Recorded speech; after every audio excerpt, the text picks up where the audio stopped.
यशोमती मैया के नंद लाला। नारायण हरि, नारायण हरि।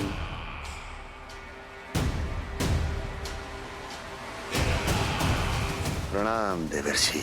किस योजना में कितना लाभ है और कितनी हानि, यह आंकलन करते करते थक गए होंगे मथुरा नरेश। देवर्षि, आज मेरा ध्यान कैसे आ गया आपको? आप तो सदैव ही मेरे ध्यान में रहते हैं महाराज कंस। सत्य तो यह है कि मथुरा में जो भी हो रहा है मुझसे छिपा हुआ नहीं है। मैं जानता हूं कि आप किसी भी असुर को वृंदावन क्यों ना भेजें, और वो असुर कितना भी शक्तिशाली क्यों ना हो, कृष्ण का सामना नहीं कर पाता। या तो पराजय स्वीकार करके आपके पास लौट आता है, या तो फिर वीर गति को प्राप्त हो जाता है।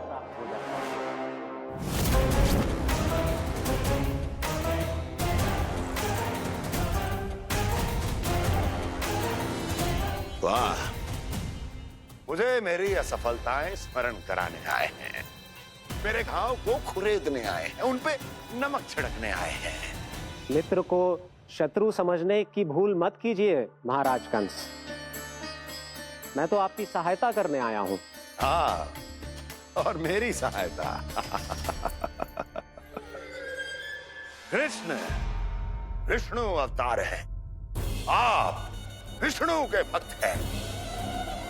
मैं हूं विष्णु द्रोही, फिर भी तो आपके आराध्य को हानि पहुंचाना चाहता है, उसकी सहायता करना चाहते हैं आप।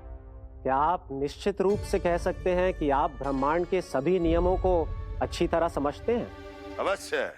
आपके लिए बस इतना ही जानना पर्याप्त होगा कि मैं जो कुछ भी कर रहा हूं उसके लिए मेरे व्यक्तिगत कारण हैं। मैं तो बस आपके हित में पिछली बार की तरह एक सुझाव लेके आया था, पर यदि आप मेरा सुझाव सुनना भी नहीं चाहते तो आपकी इच्छा। नारायण हरि, नारायण हरि। कारण चाहे जो हो, इनके पिछले सुझाव के कारण ही आज मेरे शत्रुओं की संख्या कम है। अन्यथा मैं देवकी के अन्य पुत्रों को भी जीवित छोड़ देता, और आज वो सब अपने भाई के साथ मिलकर उसकी शक्ति को अनेक गुणा बढ़ा देते। ठहरिए देवऋषि,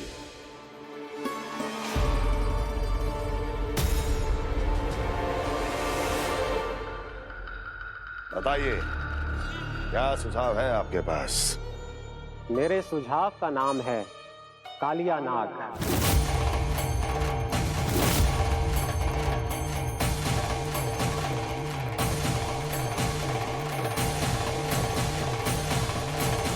उसके विषय में मैं जानता हूं देवर्षि। तो समस्या ये है कि मैं स्वयं उससे मिलने नहीं जा सकता, उससे भेंट नहीं कर सकता। उस कृष्ण की हत्या के लिए उसको वृंदावन जाने के लिए तैयार नहीं कर सकता। तो मत जाइए उसके सामने, और ना उसे भेजिए कृष्ण के सामने। हर बार आप किसी न किसी असुर को अपने शत्रु के क्षेत्र में भेजते हैं, जहां शत्रु उसका सामना करने के लिए पूरी तरह से तैयार होता है, और आपका असुर मारा जाता है। इस बार शत्रु को युद्ध स्थल चुनने का अवसर मत दीजिए महाराज। इस बार योजना का जाल ऐसे बुनिए कि कृष्ण स्वयं उसके पास जाने के लिए विवश हो जाए।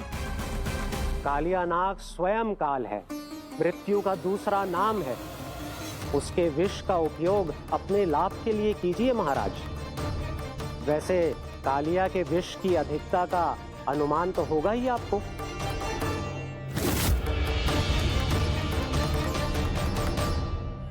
एक बार जो उसके क्षेत्र में पहुंच गया, फिर उसके विष से बचना असंभव है। उचित सुझाव है देवर्षि, उचित सुझाव है। देवर्षि, उस छलिया विष्णु की भक्ति करते करते आप भी उसके रंग ढंग सीख गए हैं। उचित है। उचित है।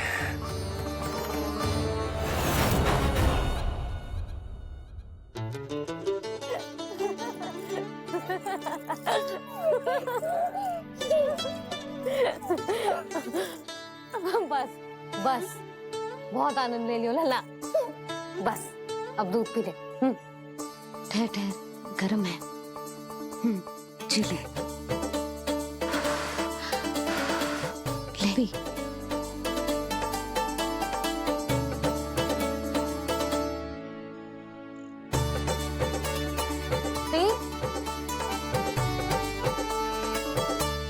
मैं ना होती तो ना जाने क्या होता तेरा। अपने आप दूध भी ना पी सकते है, भावना कहीं का। आपकी इस प्रेम के लिए तो मैं धरती पे आया हूँ मैया। मैं भी यही सोच रहा हूँ यशोदा, कि तुम ना होती तो मेरा क्या होता। इसी बात पे थोड़ा दूध और कजू खाने को दे दो। अरे मैं तो भूल ही गई। तनिक ठहर जाओ जी, दूध पी लेना तो आपके लिए भी कछु ले आती।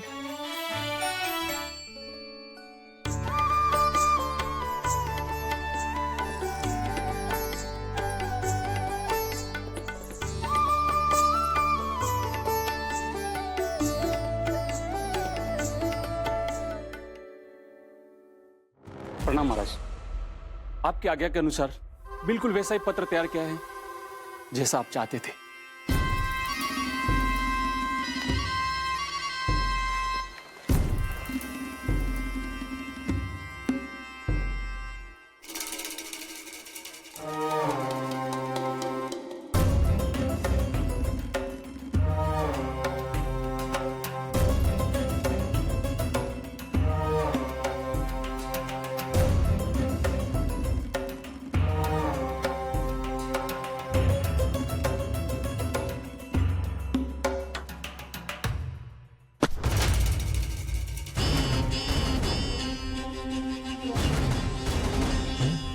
कृष्ण जन्म से लेकर आज तक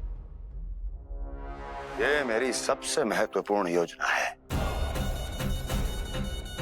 इसका सफल होना निश्चित है दूत,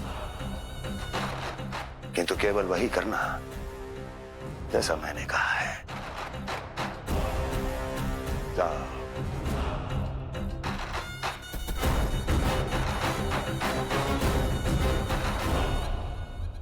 कान्हा,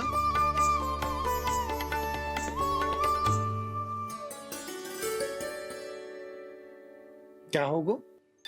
बाबा मैं चाहता हूँ कि मैया की स्वमता क्रिस्टल फ्रेम की वर्षा मुझ पे सरते ऐसे होते रहे।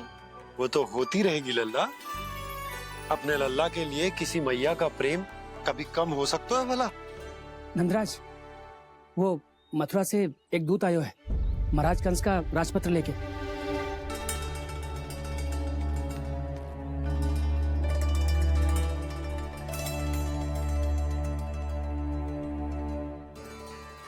कान्हा अब क्या करने वाला है? तेरे बाबा कहाँ गए? हाँ?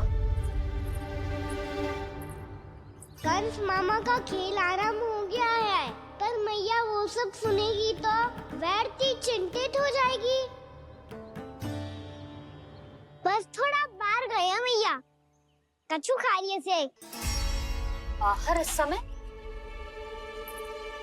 मैया क्या होगा? मैया देखो ना, पीठ पे कुछ हो रहा है। मेरा हाथ ना पकड़ो, आप करो ना। यहाँ? क्षमा करना मैया, पर अभी बाबा को ही संभालने दो ये सब। कहिए, क्या संदेश लाए हैं आप? नहीं नंदराज नहीं। महाराज कंस का आदेश है कि यह संदेश सभी गांव वालों के साथ ही पढ़ा जाए। ठीक है, मैं गांव वालों के सामने पढ़ दूंगा, पर मुझे तो दीजिए पढ़ने के लिए। महाराज की आज्ञा का पालन करना आपके लिए भी आवश्यक है नंदराज। सभी गांव वासियों की सभा बुलाइए। बंसी, सभी गांव वालों की सभा बुलाओ। राजपत्र में ऐसा क्या संदेश भेजो है कंस ने? अब मेरे पत्र को पढ़कर सब भौचक्के रह जाएंगे। और वो कृष्ण, उस कृष्ण के पांव के नीचे से तो भूमि खिसक जाएगी, आकाश फट पड़ेगा, बिजलियां गिर जाएंगी। प्राप्ति, ओ प्राप्ति, कंस का पुत्र स्वयं को बहुत अधिक शक्तिशाली समझता है ना वो। अब देखता हूं कैसे वो इस महासंकट का सामना करता है। वो कृष्ण, वो अपनी मृत्यु स्वयं चुनेगा या मृत्यु की वेदी पर चढ़ा देगा प्रिय वृंदावन वासियों को।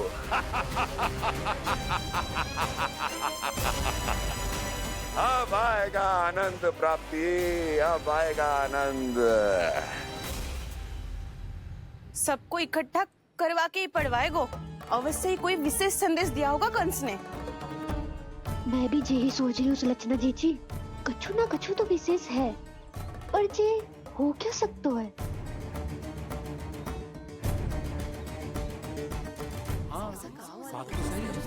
ऐसा कहा हो सकता है? सभी गांव वासियों के सामने कहा जाए, कछु तो विशेष अवश्य लग रहा है। बाहर तक कोलाहल क्यों हो रहा है?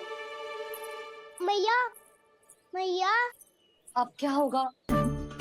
मैया देखो ना, सर पे कछु हो रहा है। लल्ला, नारायण ने तुझे हाथ दिए हैं ना? पीठ की बात अन्य थी। अपने सिर की सेवा स्वयं कर। सर पे तो हाथ पहुंच रहा है ना?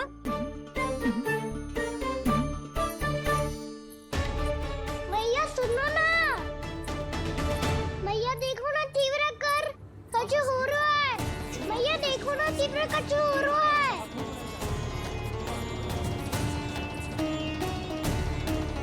सब लोग आ चुके हैं, अपना संदेश सुनाइए आप। गोपराज नंद और सभी वृंदावन वासियों को सूचित किया जाता है कि मथुरा अधिपति और आप सभी के महाराज कंस ने कल सुबह भव्य पूजा का आयोजन किया है। इसके लिए राज्य को वृंदावन के क्षेत्र के निकट यमुना नदी के मध्य में खिलने वाले 1 कोटि कमल के पुष्पों की आवश्यकता है। इसीलिए आप सभी को यह आदेश दिया जाता है कि ये सभी कमल के पुष्प प्रथम पहर से पहले राजसभा में पहुंचा दिए जाए। सारे वो भी प्रथम पहर से पहले कैसे हो सकते हैं? यदि आप ऐसा करने में असफल रहे तो इसे राज आज्ञा का उल्लंघन माना जाएगा और राजद्रोह के आरोप में आप सभी को कड़े से कड़ा दंड दिया जाएगा। स्मरण रहे, यदि कल की पूजा में इन 1 कोटि कमल के पुष्पों का ना पहुंचने के कारण कोई व्यवधान आया तो समस्त वृंदावन वासियों को दोषी माना जाएगा और पूरे गांव को निवासियों सहित धूल में मिला दिया जाएगा। कल प्रथम पहर तक का ही समय है आप सबके पास।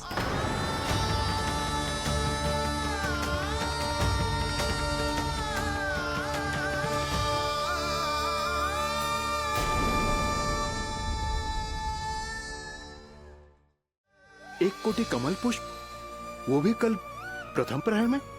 ऐसे कैसे संभव है?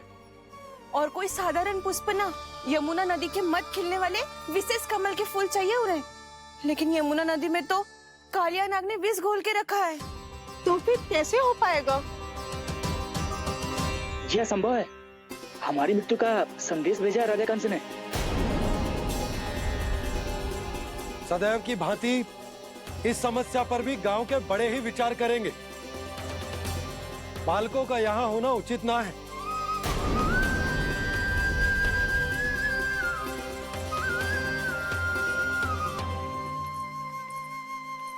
लल्ला, ले जगेंद ले, जा अपने सखाओं के साथ खेल। सुबह उज्जवल, मधुमंगल वसंता, देखो मैया ने क्या दिया है। चलो खेलें, बहुत आनंद आएगा आज।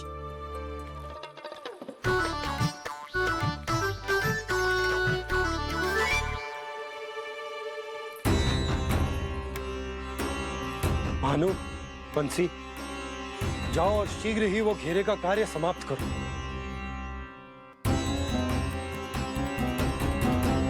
पर कछु ना कछु तो करना पड़ेगा ना। पर हम कर ही क्या सकते हैं?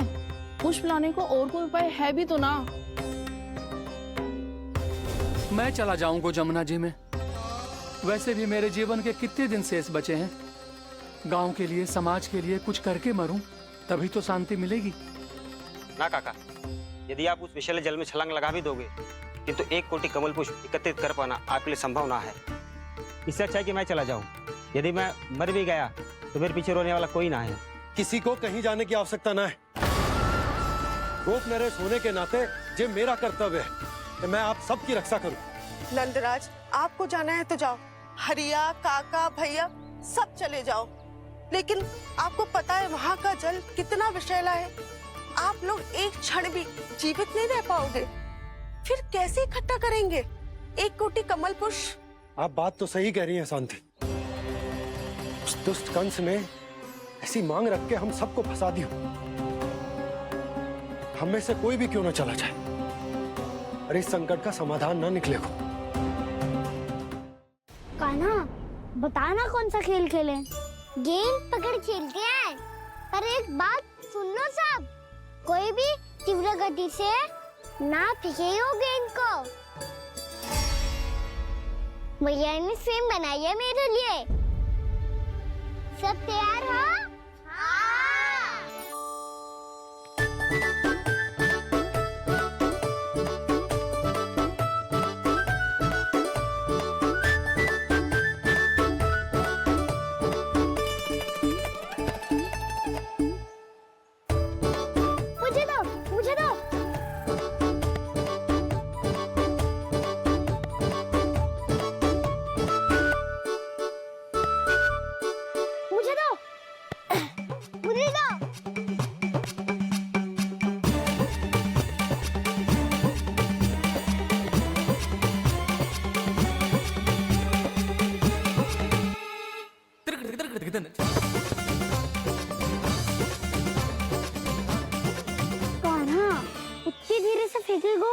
तो कैसे आनंद आएगा? थोड़ा बल लगा के फेंक। हाँ कान्हा, हम अभी बड़े हो गए हैं, तू अब भी छोटे बालकों की तरह फेंक रहा है।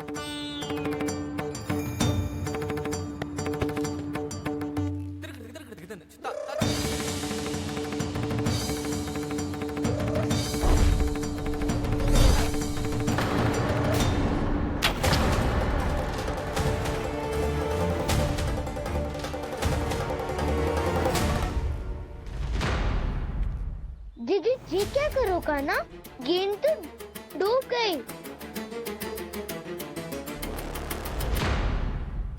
अच्छा, तो ये सब इसकी योजना का भाग था, ताकि ये कालिया का सामना कर पाए।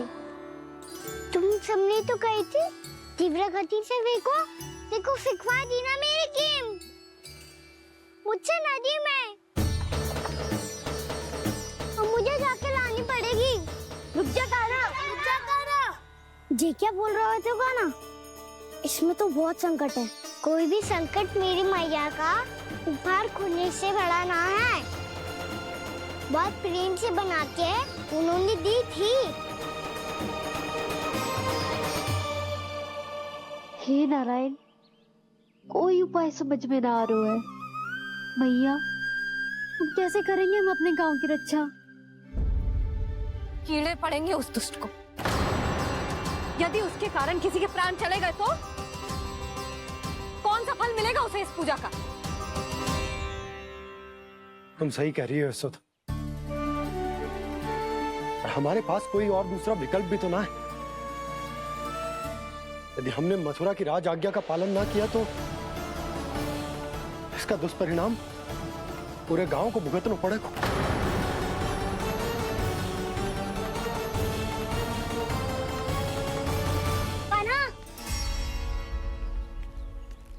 पता है कि तो भगवान है, दिव्य है, बहुत शक्ति है तुझमें,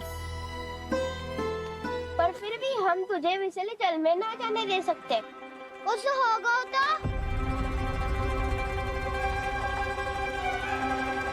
तुम सब इतनी हट कर रहे हो तो ठीक है, ना जाऊंगा। गेंद कहाँ गिरी है, कितनी दूर गई है, ये तो देख लूं, ताकि उसे बाहर निकालने का कोई उपाय ढूंढता हूँ।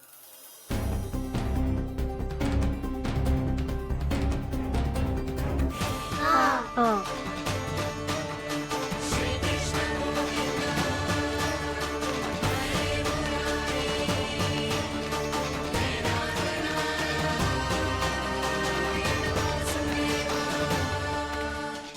कान्हा की ये लीला तो समझ ही नहीं आ रही। पहले इसने देवश्री नारद को मथुरा जाकर कंस को भड़काने के लिए कहा, फिर स्वयं ही दुखी भी हो गया कि अब इसका रहस्य सबके सामने खुल जाएगा। और अभी स्वयं ही तो इसने कहा था कि गेंद बहुत महत्वपूर्ण है, फिर स्वयं ही उसे नदी के विसले जल में फेंक दिया।